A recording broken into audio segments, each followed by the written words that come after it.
And it's just that's a very silly thing to even think about right now, I guess. Each day I share a new story from the Golden Age, revisiting the moments that defined a legendary era. If you'd like to continue this journey with me, hit subscribe. It costs nothing, but it truly helps. Thanks for being here. Can you believe this? The diary of Lee Marvin, yes, the Hollywood legend himself, was found buried among old, forgotten papers.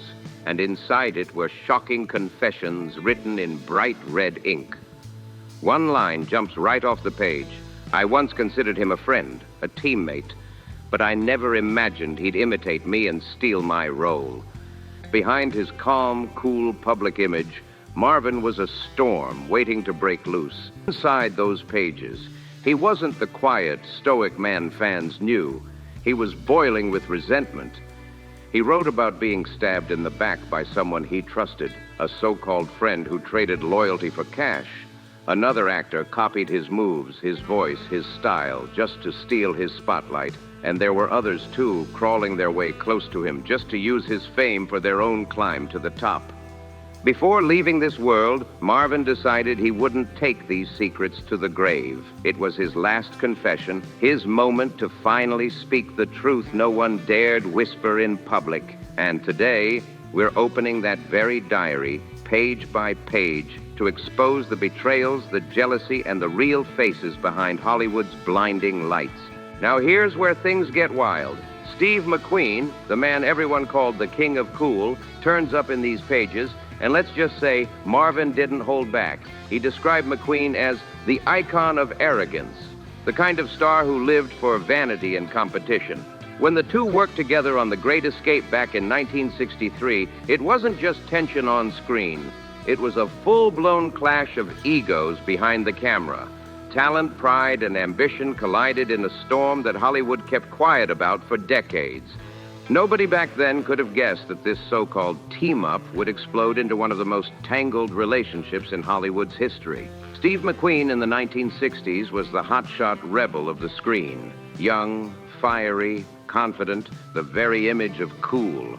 But during the filming of The Great Escape, that cool turned cold real quick when McQueen figured out he could outshine Lee Marvin, the veteran star who'd already earned his respect in the industry. At first, McQueen played the role of the respectful student. He praised Marvin, even calling him a mentor in front of others. But the mask slipped fast. On set, the tension was thick enough to cut with a knife. Crew members whispered about McQueen's sudden change, how admiration turned into competition and competition into quiet disrespect. One story from the set became Hollywood legend. In a crucial scene, McQueen kept pushing Marvin to adjust his shot, just so McQueen could pull the audience's attention toward himself. Jack Woods, one of the assistant directors, later spilled the details in his memoir, Inside Hollywood, 1985, saying the two had a fiery argument about who'd get the better camera angle. McQueen even demanded Marvin's scene be trimmed down so his part could shine brighter. Can you imagine the nerve? But the drama didn't stop when the cameras stopped rolling. As years passed, McQueen's confidence grew into open arrogance. He started talking big in interviews, brushing off the old guard of Hollywood like they were yesterday's news. In one infamous 1965 interview with the Los Angeles Times, McQueen shocked everyone when he boldly declared, "Hollywood needs new faces." That one line sent shockwaves through the industry and left Marvin furious behind closed doors. "I'm the one bringing change to this industry." That's what Steve McQueen declared. And it wasn't just confidence. It was a direct challenge to the legends who came before him.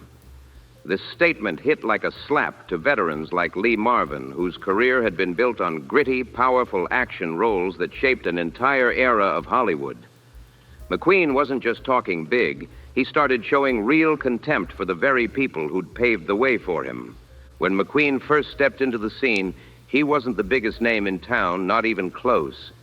But as time went on, he started climbing fast. While Marvin stayed respected but steady, McQueen was snatching headlines with every new hit. He said, "What are you doing, kid?"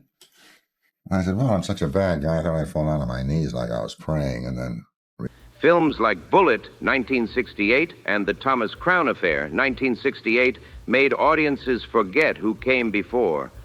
The King of Cool had officially taken over the throne that Marvin once ruled. You can imagine how that burned Marvin inside, watching the younger star take over the same kind of tough guy roles he had made iconic. It felt like Hollywood was slowly erasing his legacy. And then came the scandal that took everything to another level. McQueen's love affair with actress Ally McGraw had the whole town buzzing. Their romance was fiery and passionate, but it came with chaos and backlash. Fans began to see a different side of McQueen, one that didn't respect boundaries, not even in love.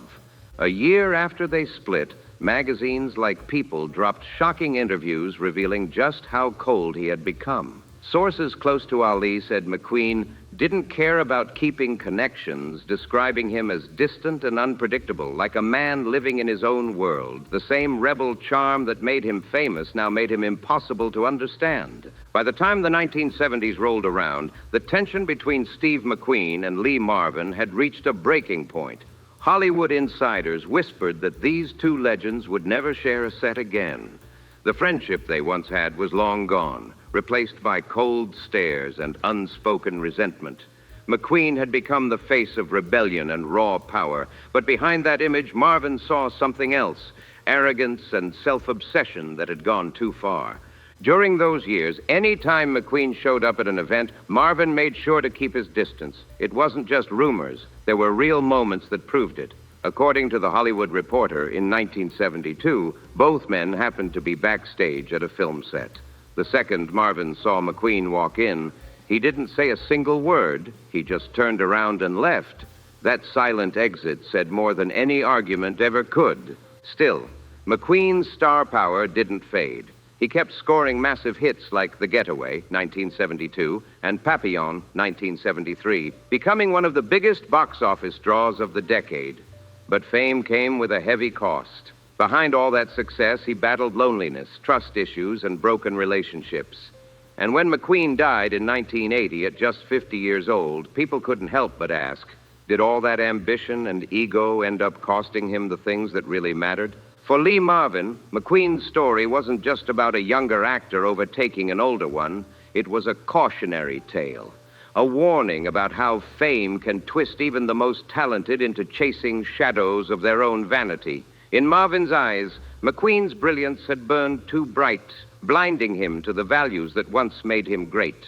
And as we turn the next page of Marvin's diary, we step into another dark chapter, one involving a person he deeply trusted, only to face a betrayal that cut just as deep as McQueen's. John Wayne, heroic icon or Hollywood hypocrite? In the golden age of the 1960s, Tinseltown was overflowing with legends, egos, and power struggles behind the cameras. And right in the middle of it all stood two giants, Lee Marvin and John Wayne. But their story wasn't just a simple rivalry between stars. It was a showdown between the image the public worshipped and the reality that only insiders knew. Their feud sparked back in 1962 on the set of The Man Who Shot Liberty Valance. At first, the studio hyped it as the ultimate collaboration, two of Hollywood's toughest leading men sharing the screen. But once filming started, things took a dark turn. Sources from the set revealed that Wayne's larger-than-life presence wasn't just on screen. It spilled into real life.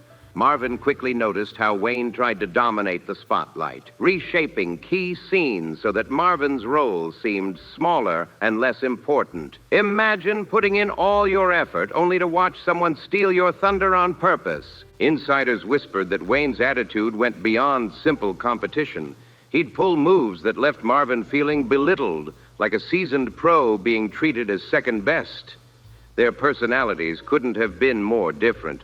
Marvin was the gritty, grounded veteran who'd seen real combat, while Wayne was the loud, confident cowboy who played the hero but never lived it. Because the crew don't let you get away with anything because they can't get out in front of the camera. And the other actors, are quite competitive a lot of times, and it ends up being a lot of fun just saving your own life. And that's where the real bitterness started. Marvin, who had served bravely in the military and carried the scars of war, could never respect the fact that Wayne had avoided military duty during Vietnam.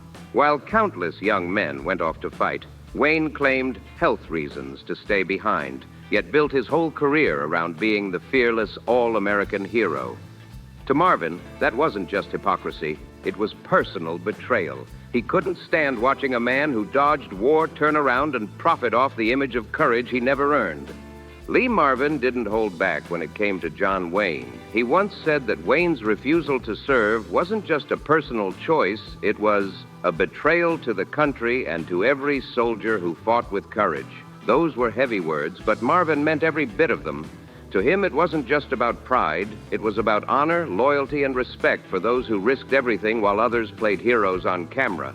But the bad blood between them went far beyond military duty. In the 1970s, John Wayne's public comments threw gasoline on an already burning fire. In interviews, Wayne boldly said things like, "The world should thank America for our leadership," a statement that many took as him saying the U.S. had the right to dominate others. That didn't sit right with Marvin, not one bit. As someone who had witnessed real suffering during war, he couldn't stomach Wayne's arrogance or his narrow view of what leadership meant. And it only got worse. Wayne's racially insensitive remarks during that era caused a wave of outrage. He openly expressed views that many found deeply offensive, and that destroyed any remaining respect Marvin had left for him. Marvin, who had seen how war and prejudice tore lives apart, saw Wayne's words as proof that the man behind the hero image was nothing like the characters he played. But here's what few people knew. Inside Hollywood, whispers told another side of Wayne's story. During the 1940s, while the world was at war, he stayed quiet on major political issues and sided with conservative figures whose views stirred serious controversy. That silence spoke volumes to Marvin. To him, it wasn't just cowardice, it was hypocrisy dressed as patriotism. Even respected critics like Roger Ebert pointed it out in the 1970s, writing that Wayne wasn't just a screen hero, he was a manufactured myth. Over the years, that truth deepened the divide between the two men until Marvin couldn't even look at Wayne without feeling disgusted by the arrogance and fake glory he represented. Tension was written all over their encounters, especially that unforgettable night in 1965 at a private party in Burbank, California. Everyone there could feel the chill in the air when Lee Marvin and John Wayne crossed paths. As soon as Wayne walked in, the room's energy shifted. Every eye turned toward him like he owned the place. But Marvin, he didn't play into the show. He simply turned his back and walked away without saying a word. That quiet move spoke volumes. No shouting, no scene, just pure cold rejection. From that night on, their feud became the worst-kept secret in Hollywood. Producers, actors, and directors all knew about the bad blood, but no one dared to bring it up in public. No, I think I have the opportunity to play tough, which is, saves me a lot of bruises. It wasn't just professional tension. It was personal, deep, and raw.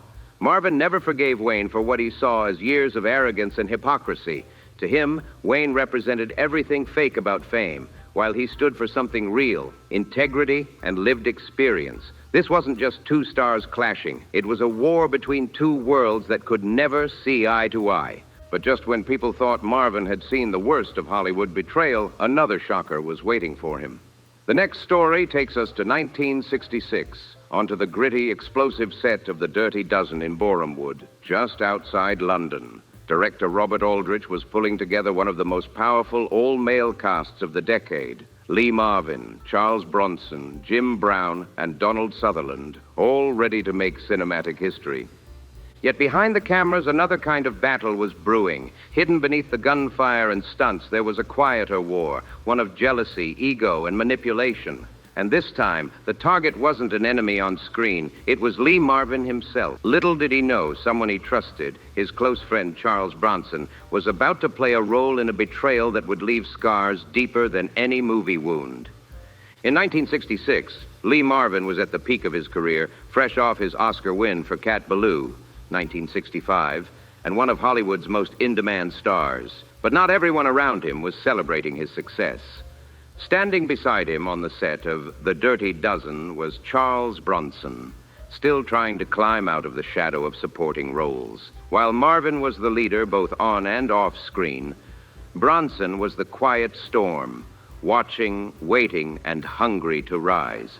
According to journalist Lou Wasserman's 1979 memoir, Inside the Dirty Dozen, that power gap between the two men didn't sit right with Bronson. He wanted respect, recognition, and maybe even revenge. Assistant director Jack Pomeroy later revealed that Bronson began spreading whispers among the crew, claiming that Lee Marvin wasn't showing up sober on set. The word was that Marvin had a drinking problem and that his performance was slipping. Those whispers started as small talk behind the cameras, but they spread like wildfire. Before long, the gossip jumped from the studio lot to the press. On May 12, 1966, The Hollywood Reporter published a cryptic story hinting that a veteran actor on the set of The Dirty Dozen is holding up production due to personal health issues. No names were mentioned, but everyone in Hollywood knew exactly who they were pointing at: Lee Marvin. The truth, though, told a completely different story. Production logs proved Marvin never missed a single shoot day. He was professional, disciplined, and on point. But in Hollywood, perception is everything. Once the rumor was out, the damage was done. Within just 3 months, Marvin's name started disappearing from major studio projects. He was suddenly dropped from the Devil's Brigade at Columbia Pictures and Too Late the Hero, a war film under Jack L. Warner's banner. Each canceled contract was worth around $200,000, massive money for the time. Marvin's talent was still undeniable, but the trust? It was shattered, and the betrayal that caused it came from someone he once called a friend. After The Dirty Dozen became a smash hit, Charles Bronson's career exploded overnight. Suddenly, the man who'd spent years lurking in supporting roles was front and center, flooded with offers from major European directors. You don't win them. You get them when you get hit. So in other words, I'd rather not have it.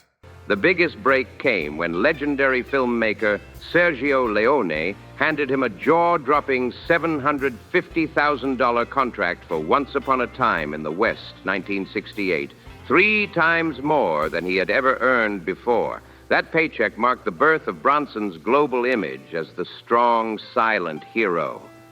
But behind that fame was a shadow built on whispers, betrayal, and manipulation. While Bronson's star rose higher, his friendship with Lee Marvin completely fell apart, if it could even be called a friendship at that point.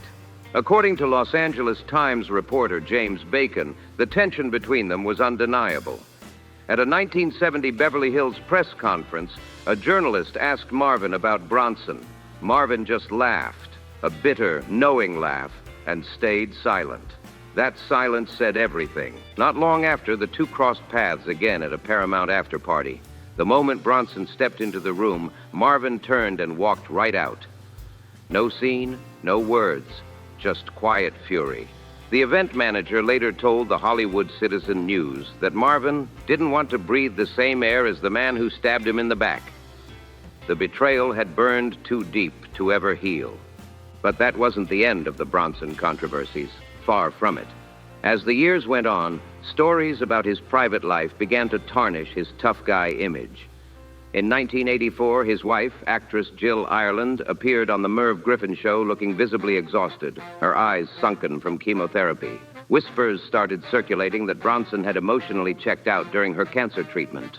Then came People magazine's 1985 expose titled Behind the Stoic Face of Charles Bronson, which painted a heartbreaking picture, Jill fighting her illness alone while Bronson was busy filming in Paris. The shocking detail, he reportedly called home only to ask about the electricity bill. Fans were stunned, and Hollywood began to question if the man who built a career playing strong, loyal heroes had any of that loyalty in real life. After The Dirty Dozen turned into a massive hit, Charles Bronson rocketed into stardom like never before. Practically overnight, the man who once played second fiddle was suddenly Hollywood's next big export. Offers from European directors poured in, each one bigger than the last. The peak came in 1968 when legendary director Sergio Leone signed him for Once Upon a Time in the West and handed him a jaw-dropping $750,000 paycheck, 3 times more than he'd ever made before. That deal sealed his image as the tough, silent hero known around the world. But few knew that image was built on carefully planted rumors and cold ambition. While Bronson's fame soared, his so-called friendship with Lee Marvin fell apart completely. According to Los Angeles Times reporter James Bacon, the tension between the two stars became Hollywood legend. During a 1970 Beverly Hills press conference, a reporter asked Marvin about Bronson. Marvin gave a short, bitter laugh and said nothing. That silence was louder than any insult. It said everything about the betrayal he still carried. Things got even more awkward later that same year. At a Paramount after-party, when Bronson walked into the room, Marvin quietly stood up and left. No drama, no confrontation, just pure disgust. The event manager later told the Hollywood Citizen News that Marvin didn't want to share the same air with the man who stabbed him in the back. The fallout wasn't just professional, it was deeply personal, and the wound never healed. But Bronson's troubles didn't end with his feud against Marvin. Behind the scenes, whispers of his cold behavior followed him through the years. In 1984, his wife, actress Jill Ireland, appeared on The Merv Griffin Show looking drained and fragile. Rumors quickly spread that Bronson had emotionally neglected her during her battle with cancer. Then, in 1985, People magazine dropped a bombshell expose titled Behind the Stoic Face of Charles Bronson. The article revealed that Ireland often faced chemotherapy sessions alone, while Bronson was off filming in Paris, allegedly calling home just to ask about the electricity bill.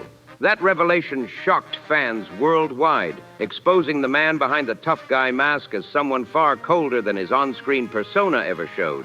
Charles Bronson's reputation didn't just get tangled in rumors. It got buried under accusations from the very people who worked beside him. Actresses like Linda Christian and Hope Lang came forward years later, describing Bronson as incredibly hard to work with. In her 1987 memoir, Lady in the Shadows, Christian wrote that Bronson would show up to set cold and distant, never greeting anyone in the mornings and snapping at co-stars without hesitation. He never hit anyone, she clarified, but the way he carried himself made the whole set freeze up.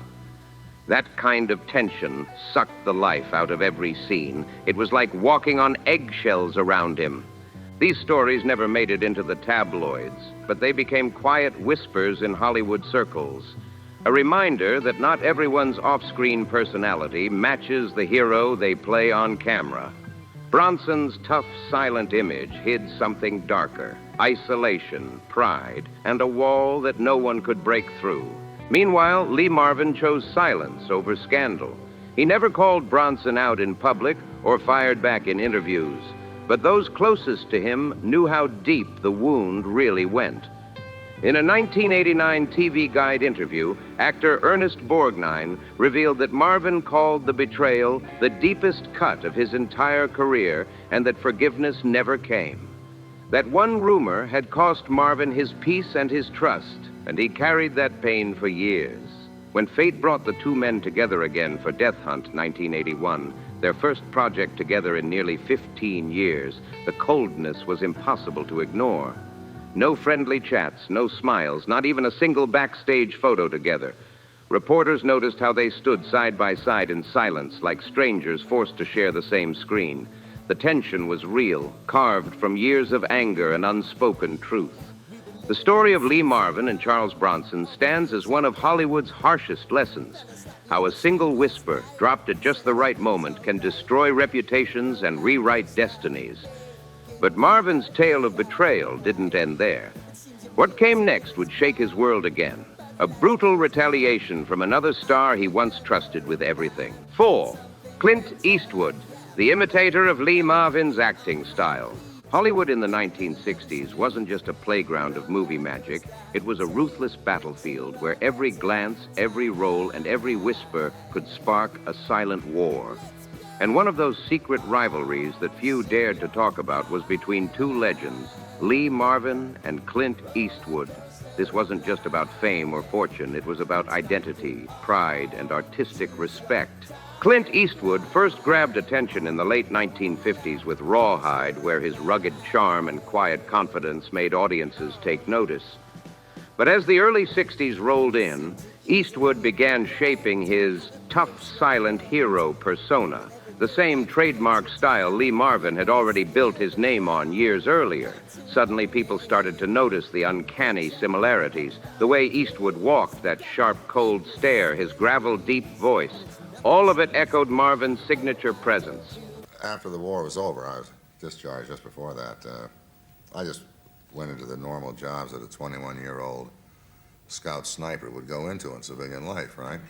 Just digging ditches. Hollywood insiders began whispering that Eastwood wasn't just inspired by Marvin, he was copying him. The rumor spread fast, and to Marvin it felt like more than imitation. It was theft.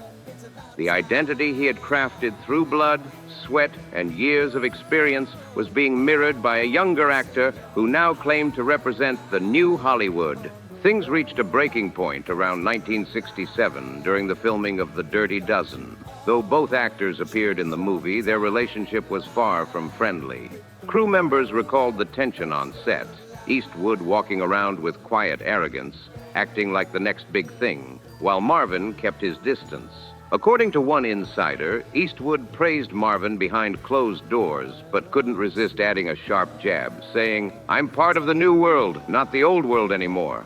To Marvin, that single line hit like a slap in the face. It wasn't just arrogance. It was a declaration that the industry was moving on, leaving behind the very man who helped shape it. What began as quiet admiration had turned into open rivalry, and from that moment, there was no turning back.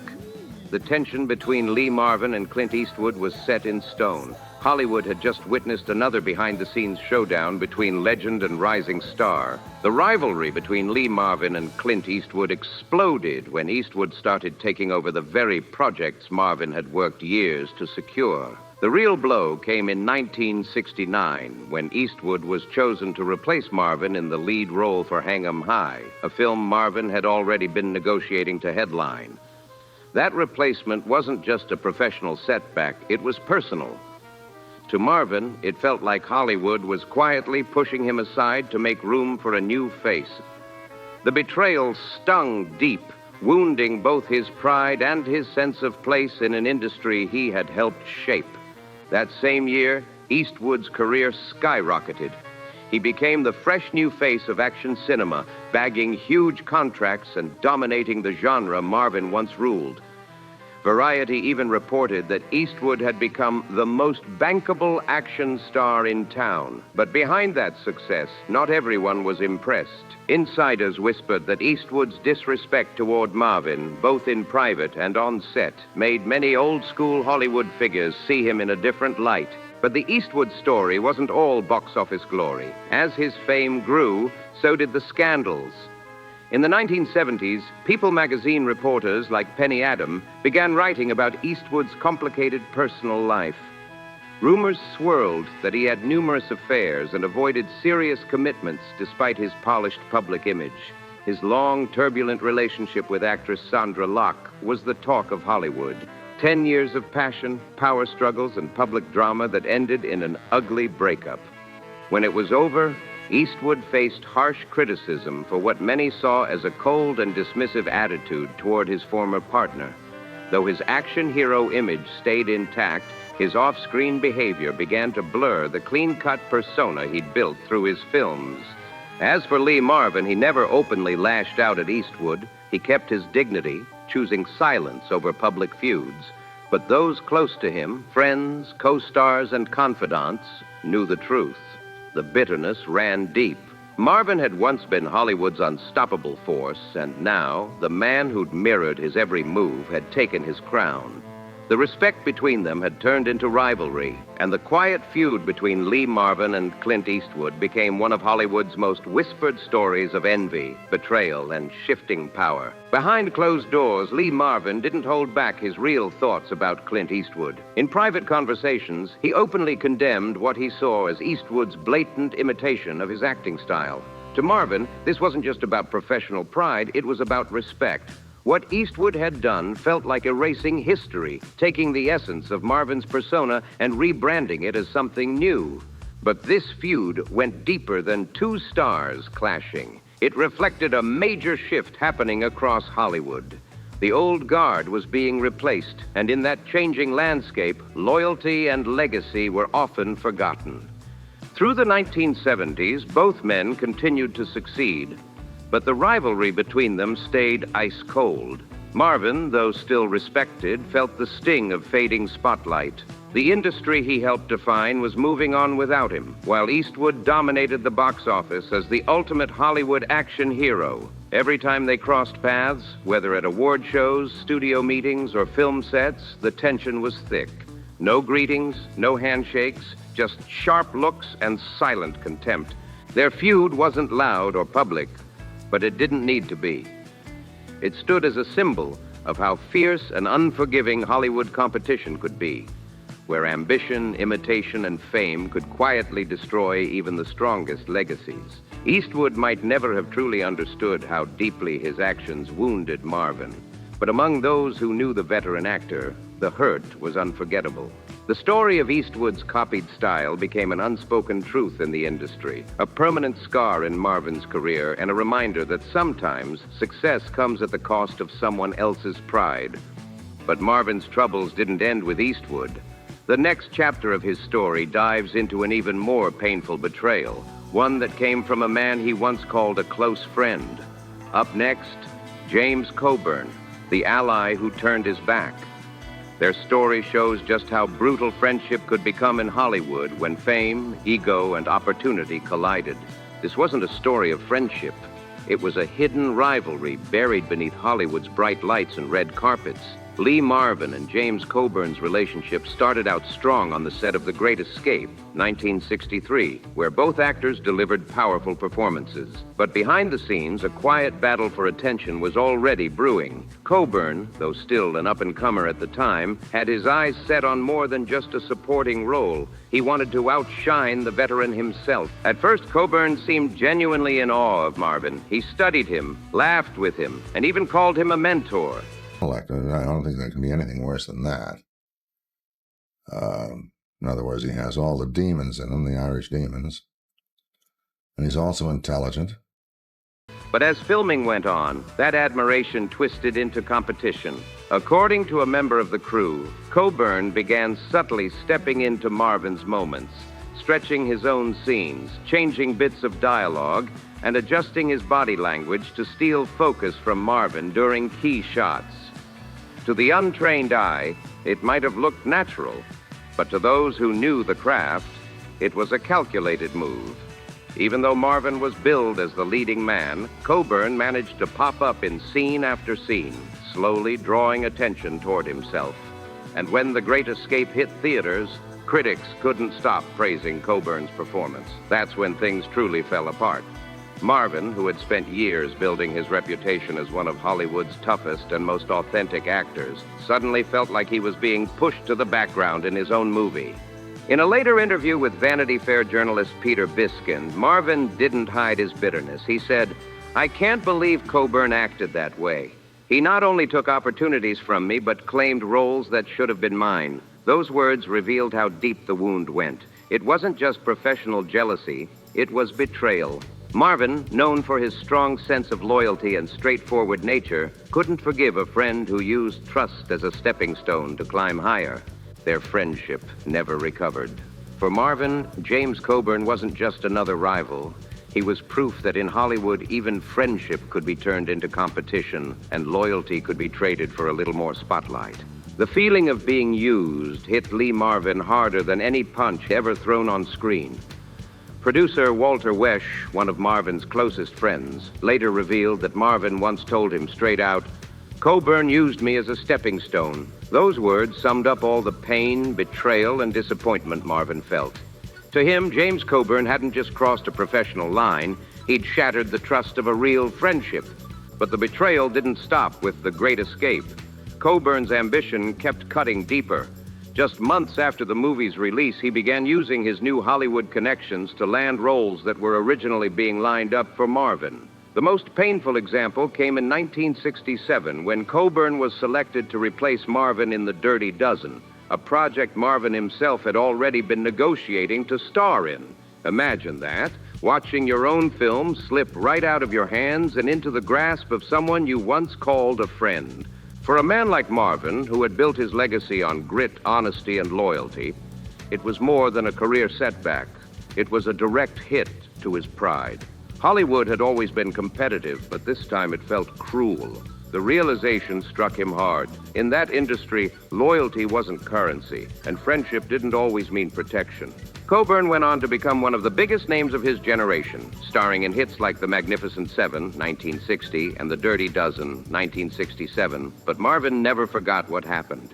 In a 1975 interview, Marvin didn't attack Coburn outright, but his words carried weight.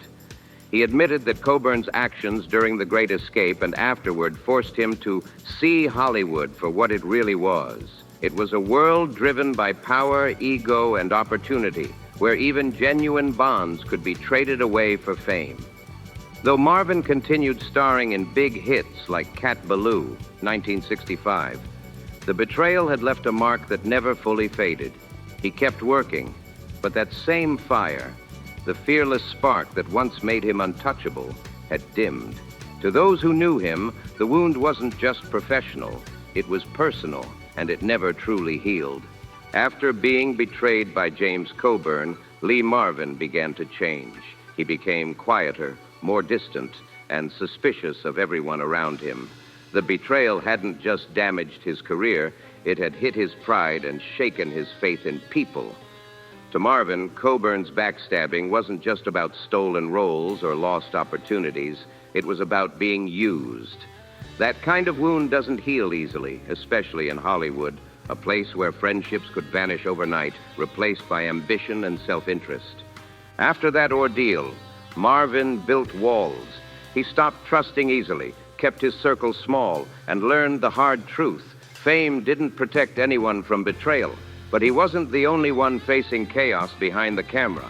What came next revealed another level of tension, one that pushed Marvin to his limits. Enter Richard Burton, the brilliant yet notoriously arrogant actor whose behavior once drove Lee Marvin to fury. The year was 1965, and the set was The Spy Who Came In From the Cold, filmed at Pinewood Studios just outside London. Both men were at the top of their game. Burton, celebrated for his dramatic power and intensity, and Marvin, fresh off his Oscar win for Cat Ballou. On paper, it looked like a dream collaboration, but behind the scenes, it was anything but.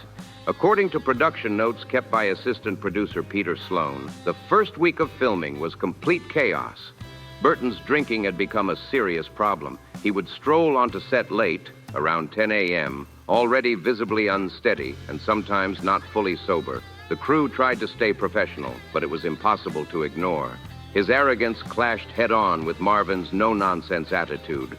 The real disaster hit on July 19th, when a long, intense scene between Marvin and Burton had to be stopped not once, not twice, but 3 times.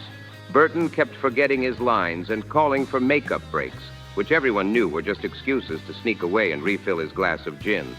Marvin, known for his patience and professionalism, was furious. Watching another actor sabotage the entire day's work because of ego and addiction pushed him to his breaking point. From that day forward, Marvin's respect for Burton was gone. Whatever friendship or mutual admiration they once shared had been drowned by arrogance and gin. The tension between them became one of Hollywood's quietest yet fiercest rivalries. A reminder that even the greatest talents can destroy everything when pride and addiction take control. Richard Burton's reckless behavior didn't just annoy people, it threw the entire Spy Who Came In From the Cold production into chaos. His constant drinking and unprofessional habits derailed the filming schedule so badly that the crew had to work overtime for 6 straight days. Those delays racked up nearly 40,000 pounds in extra costs, more than $700,000 in today's money. For a production already under pressure, that was a financial nightmare. Lee Marvin, famous for being punctual and laser-focused on set, was running out of patience fast. According to location coordinator Martin Blake, Marvin finally snapped and went directly to director Martin Ritt with a request. Change the shooting schedule. I don't want to deal with Burton anymore. It was that bad. And when Burton skipped 2 shooting days in a row with 0 explanation, Marvin's frustration turned into outright fury. But the real explosion didn't happen on set. It happened at a high-profile after-party. The event was hosted by producer Paul Dane at the luxurious Savoy Hotel, and it quickly became the stuff of Hollywood legend. Witnesses recalled that Burton, already deep into his gin, suddenly started ranting in front of the crowd. He mocked Marvin, saying he was an actor who only knows how to overact, with no real emotion. The entire room froze. According to the Observer's Lester Hoffman, who covered the incident in his August 4th, 1965 column, the attack wasn't just drunk talk, it was far too sober and far too cruel. Marvin's face said it all. Without a word, he got up, left the party early, and never looked back. No, we've always avoided each other in that because we had to go to work tomorrow, you know? And so it's a dance, it's a choreographed dance. Burton might have thought it was just another night of drunken banter, but his words cut deep. From that night onward, the two stars were done, completely. On set, Marvin refused to eat lunch near Burton, wouldn't speak to him, and even demanded separate dressing rooms. What started as creative tension had now turned into cold hostility. For Marvin, respect was everything, and Burton had shattered it in one drunken outburst that Hollywood would never forget. By the final day of filming at King's Cross Station, the tension between Lee Marvin and Richard Burton was unbearable. Crew members later recalled that the two actors didn't exchange a single word, not even a glance. The atmosphere was so thick with hostility that director Martin Ritt had no choice but to film their parts separately and splice the footage together later in editing. That's how bad things had gotten. But the silence wasn't just about bruised egos. It was about respect, or rather, the lack of it. Marvin was furious that Burton had been using his Hollywood power to quietly reshape the movie in his favor. According to screenwriter Harold Pinter's production notes, Burton had twice demanded more lines for his character and even suggested cutting down the dialogue for other roles, including Marvin's. Although Ritt refused those changes, the damage was done. Burton's attempts to manipulate the script made Marvin feel utterly dismissed as an equal artist. And if Burton's behavior on set wasn't bad enough, his personal life was a disaster unfolding in real time. The shoot coincided with his infamous reconciliation with Elizabeth Taylor after their explosive 2-year affair scandal. The British tabloids were obsessed with them, chronicling every move, every kiss, every fight, but even they didn't catch the worst of it. According to a Daily Express report, a hotel server at Claridge's revealed that Burton's drinking binges had spiraled completely out of control. He'd allegedly get so drunk he'd destroy hotel furniture and scream insults at Taylor. Words too cruel to repeat. The chaos didn't stop there. One afternoon, when Taylor dropped by the Pinewood set during a lunch break, she and Burton got into a shouting match so loud that the microphones actually picked it up on the recording. The crew had to unplug all the sound equipment just to contain the embarrassment. For Lee Marvin, disciplined, battle-tested, and deeply proud of his work, this was the final straw. He had fought in World War II, lived through real chaos, and believed acting was about honor and focus, not fame and scandal. Watching Burton turn a film set into a circus disgusted him. When filming wrapped, Marvin refused any future collaboration with the British star. He even turned down an offer to co-star with Burton and Taylor in Mike Nichols' Who's Afraid of Virginia Woolf, 1966, saying privately that he wanted no part of that kind of drama. That decision marked the end of any professional bridge between the two men. Burton's arrogance and self-destruction had burned it completely, and for Marvin, there was no going back. According to director Mike Nichols' own memoir, Lee Marvin didn't mince words when he called to turn down the offer to work with Richard Burton again. On the phone, Marvin reportedly said, "I can't stand being on stage with someone who doesn't respect my art or the people around him." That single line said it all. For Marvin, acting was sacred, something to be respected, not drowned in arrogance and chaos. Meanwhile, Richard Burton's career kept soaring in the public eye, but his reputation inside the industry was falling apart. Sure, the critics still praised his performances, but among his peers, the admiration had turned to disappointment. Fellow British stars like Rex Harrison and Richard Harris openly expressed their frustration with Burton's reckless behavior and careless lifestyle. In interviews with BBC4 and The Guardian, They described him as brilliant on screen, but impossible off it. An artist at war with his own success.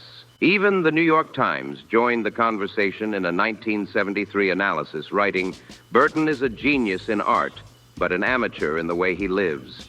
Those words summed up the contradiction that haunted Burton's career. Unmatched talent trapped in a self-destructive cycle he couldn't break. For Lee Marvin, the memory of Burton wasn't just another grudge. It became a public lesson in what happens when ego destroys discipline. To him, Burton represented everything that could go wrong when fame takes control. Their clash wasn't just about two actors with different methods. It was the collision of two extremes. Marvin, the disciplined soldier-turned-actor who valued honor above all, and Burton, the reckless genius who let indulgence blur his craft. Their story revealed a brutal truth that many in Hollywood refuse to confront. Success is never an excuse to disrespect others. And for Marvin, Burton's fall from grace stood as a warning, a reminder that talent without humility can burn everything in its path. But even after all these betrayals and rivalries, one name still stood out, a star who not only tried to outshine Marvin on screen, but also tried to steal his spotlight right in front of the world. Seventh, George Hamilton, exploiting relationships and stealing the spotlight. When George Hamilton joined The Big Chill, 1983, no one expected that behind the scenes of this star-studded drama, a new feud would ignite between him and Hollywood veteran Lee Marvin. The movie itself was meant to be about nostalgia, friendship, and the bittersweet reflections of growing up. But off-camera, the atmosphere was anything but warm. For Marvin, this project turned into a lesson in how ambition and ego could turn a simple collaboration into an all-out battle for attention. George Hamilton was only cast in a supporting role, but he wasn't satisfied with staying in the background. From the start, he made it his mission to steal every ounce of spotlight he could. According to an insider quoted by Variety, Hamilton constantly pushed director Lawrence Kasdan to give him longer scenes and more dialogue, despite his minor role in the story. His smooth-talking charm and showy personality started rubbing everyone the wrong way, especially Marvin, who valued professionalism and balance on set. Marvin, a veteran with decades of iconic performances under his belt, couldn't believe what he was seeing. He had fought his way up through real grit and talent, not charm and showmanship. Watching Hamilton try to outshine everyone with flashy antics was infuriating. One of Marvin's close friends later recalled, "Lee couldn't stand how Hamilton kept making everything about himself, even though he wasn't the star." And Hamilton didn't stop there. Beyond the camera, he worked the producers like a pro, chatting them up between takes, attending every dinner meeting, and charming his way into every conversation that mattered. His polished looks, perfect tan, and social finesse gave him an edge in Hollywood's shallow world of appearances. Well, I'm out in the desert in Arizona. There's a lot of, miners and cowboys and mostly pickup trucks and kind of just realistic as opposed to, this kind of living. But to Marvin, it all felt fake. He saw Hamilton's behavior not as ambition, but as manipulation. It wasn't just about getting more lines. It was about using relationships to climb higher. That was something Marvin despised. As the filming of The Big Chill went on, the tension only thickened. Marvin's patience wore thin, while Hamilton's confidence grew louder. What was supposed to be a film about friendship ended up exposing the cutthroat reality of Hollywood, where even the smallest role could spark the biggest rivalry. Rumors started swirling fast across Hollywood that George Hamilton wasn't just relying on charm, he was using his connections with directors and producers to climb higher. An anonymous film executive even told The Hollywood Reporter that Hamilton did everything possible to make himself the most important person in the movie, even though he was only cast in a supporting role. That kind of behavior didn't sit well with anyone, especially not Lee Marvin, who had earned every ounce of his fame through raw talent and hard work. As these whispers spread, the mood on set began to shift. Crew members noticed the growing tension. Hamilton wasn't just chasing camera time, he was playing the publicity game too. According to several production staffers, he used every party, interview, and press event as an opportunity to steal the spotlight. At one gathering, he reportedly pulled reporters aside to boast about his pivotal contribution to the Big Chill, even though his part was minor at best. People magazine journalists covering the film at the time confirmed the pattern. They wrote that Hamilton often exaggerated the size of his role during interviews, subtly positioning himself as a key figure in the project. Meanwhile, Marvin, one of Hollywood's most respected veterans, barely got mentioned in the headlines. For a man of Marvin's stature, that felt like a slap in the face. A close friend later revealed that Marvin confided during one of their private talks, saying, "I don't feel like an important part of this project anymore. Hamilton's done everything to make himself the center of attention, even when he doesn't deserve it." Those words showed just how much the situation had gotten under Marvin's skin. By the final weeks of filming, the air on set was thick with unease. Hamilton strutted around like he owned the production, while Marvin, ever the professional, focused on finishing his scenes without feeding the drama, but the damage was done. The clash between the charming opportunist and the hardened veteran had become one of Hollywood's quietest yet most bitter rivalries. Hamilton kept pushing himself into the spotlight long after filming wrapped, proudly claiming credit for the film's success. But those who were there knew the truth. His ambition might have gotten him attention, but it came at the cost of respect, and it left a deep scar on his working relationship with one of Hollywood's toughest legends, Lee Marvin. Lee Marvin had finally reached his breaking point. He couldn't tolerate the disrespect any longer. What had started as a simple clash over screen time had now turned into a full-blown battle for recognition and respect. The rivalry between Marvin and George Hamilton had grown so toxic that by the end of filming, Marvin swore he'd never work with Hamilton again. Not in any movie, not in any project, not ever. But the drama didn't stop when the cameras did. Hamilton's off-screen life was a headline magnet, and his personal scandals only added fuel to the fire. Known for his perfect tan, sharp suits, and lavish lifestyle, Hamilton was the image of Hollywood glamour. But behind the charm, his private life was chaos. According to Vanity Fair journalists, he was constantly caught up in whispers of romantic affairs with high-profile actresses, including a rumored fling with the Bionic Woman star Lindsay Wagner. The tabloids ate it up, splashing his name across gossip columns week after week. Instead of elevating him, the endless publicity started to tarnish his reputation. His reputation for chasing fame through relationships made industry insiders roll their eyes. And for seasoned professionals like Lee Marvin, it was infuriating. Marvin had spent years building his career on integrity and hard-earned respect. Yet here was Hamilton using social charm and media attention to grab what others fought for with talent. By the mid-1980s, the imbalance in fame became impossible to ignore. Hamilton's face was everywhere. Interviews, red carpets, parties. But his credibility was fading fast. Meanwhile, Marvin, though older and less in the spotlight, still held a legendary status. He was respected by directors, loved by his peers, and admired for his craft. But the endless coverage of younger stars like Hamilton made Marvin feel sidelined, like the industry he helped shape had forgotten the foundation it was built on. As the buzz around the Big Chill faded, so did any hope of reconciliation. Their relationship was done for good. Marvin, proud and principled as ever, chose to keep his distance, both professionally and personally. He refused to attend the same social events, turned down joint appearances, and made it clear he wouldn't share space with someone he saw as shallow and self-serving. For Marvin, it wasn't about ego, it was about dignity.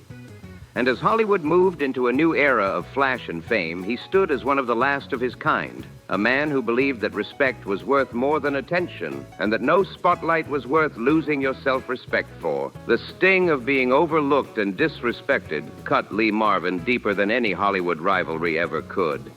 He simply couldn't forgive George Hamilton, a man he had once trusted, for turning ambition into betrayal. For Marvin, this wasn't just another story of two stars clashing for fame. It was a painful reminder that in Hollywood, loyalty is fragile, and respect is often the first thing sacrificed on the climb to the top. Hamilton went on to shine in future roles, yes, but the shadow of the Big Chill followed him everywhere. His performance might have been memorable, but what people whispered about behind closed doors wasn't just his talent. It was his arrogance, his hunger for attention, and his disregard for those who'd paved the way before him. The fallout with Marvin became one of those unspoken Hollywood tales, a story of how ego, greed, and pride can destroy not just careers, but friendships that once seemed unbreakable. Lee Marvin, on the other hand, remained a symbol of raw talent and integrity. He was a fighter, on screen and off it.